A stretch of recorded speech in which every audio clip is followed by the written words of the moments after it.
रोहिणी घावरी ने सांसद चंद्रशेखर आजाद पर आरोप लगाते हुए राष्ट्रीय महिला आयोग में शिकायत दर्ज कराई है। रोहिणी घावरी का आरोप है कि चंद्रशेखर आजाद ने उन्हें धोखे में रखकर उनके साथ शारीरिक संबंध बनाए, शादी का झांसा दिया और उसकी वजह से वो डिप्रेशन में चली गई। दोस्तों, आप भी जानते हैं कि रोहिणी घावरी बीते कई दिनों से सांसद चंद्रशेखर आजाद पर तमाम आरोप लगा रही हैं। रोहिणी घावरी का कहना है कि सांसद चंद्रशेखर आजाद ने उनका गलत इस्तेमाल किया, न सिर्फ भावनात्मक रूप से बल्कि शारीरिक रूप से भी चंद्रशेखर आजाद ने रोहिणी घावरी को प्रताड़ित किया, परेशान किया। रोहिणी घावरी चंद्रशेखर आजाद के कांटेक्ट में आई थी और उसके बाद उन दोनों के बीच नजदीकियां बढ़ी।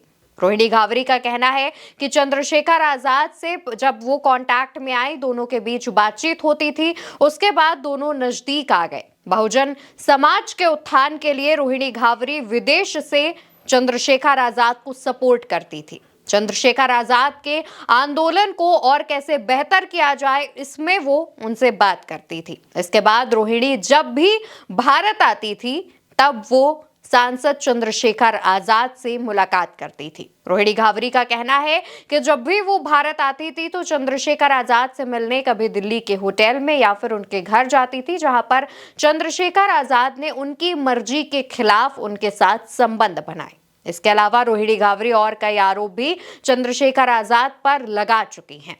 दोस्तों, रोहिणी घावरी एक सामान्य परिवार से आती हैं, इंदौर की रहने वाली हैं। उनके पिता एक हॉस्पिटल में सफाई कर्मी हैं। आगे की पढ़ाई के लिए रोहिणी घावरी स्विट्जरलैंड जाती हैं, जहां से वो अभी फिलहाल मौजूदा समय में पीएचडी कर रही हैं।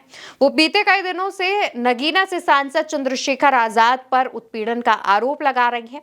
अब जब उन्होंने इस बात की शिकायत राष्ट्रीय महिला आयोग में की है, तो उसके बाद रोहिणी घावरी पर तमाम जो और चंद्रशेखर आजाद के समर्थक हैं वो फायर हो गए हैं। तमाम लोगों का कहना यह है कि रोहिणी घावरी ने जो शिकायत की है वो एफआईआर के रूप में भी कर सकती थी, लेकिन वो केंद्र सरकार का जो आयोग है, महिला आयोग, उसके पास क्यों गई। तमाम लोगों का आरोप यह है कि भाजपा चंद्रशेखर आजाद की लोकप्रियता से परेशान होकर इस तरीके का जो स्टंट है वो रोहिणी से करवा रही है।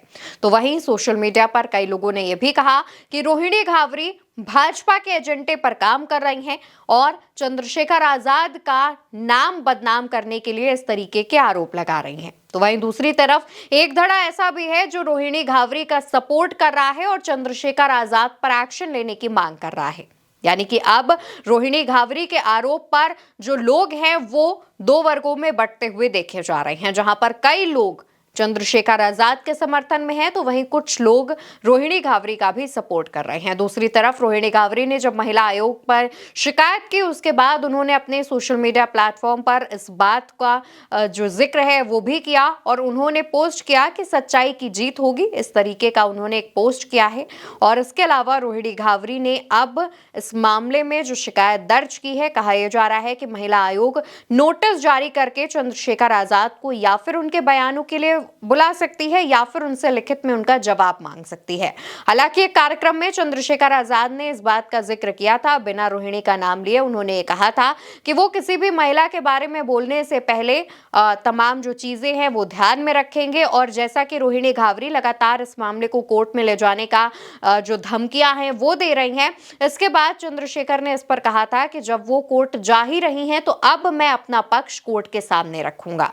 फिलहाल इस मामले में लगातार नए खुलासे हो रहे हैं, जहां पर रोहिणी घावरी अपने सोशल मीडिया प्लेटफॉर्म पर आए दिन चंद्रशेखर आजाद पर तमाम आरोप लगाती हैं या फिर उनसे जुड़े जो सोशल मीडिया प्लेटफॉर्म पर अपने चैट्स या कॉल्स या फिर स्क्रीनशॉट्स शेयर करती हैं।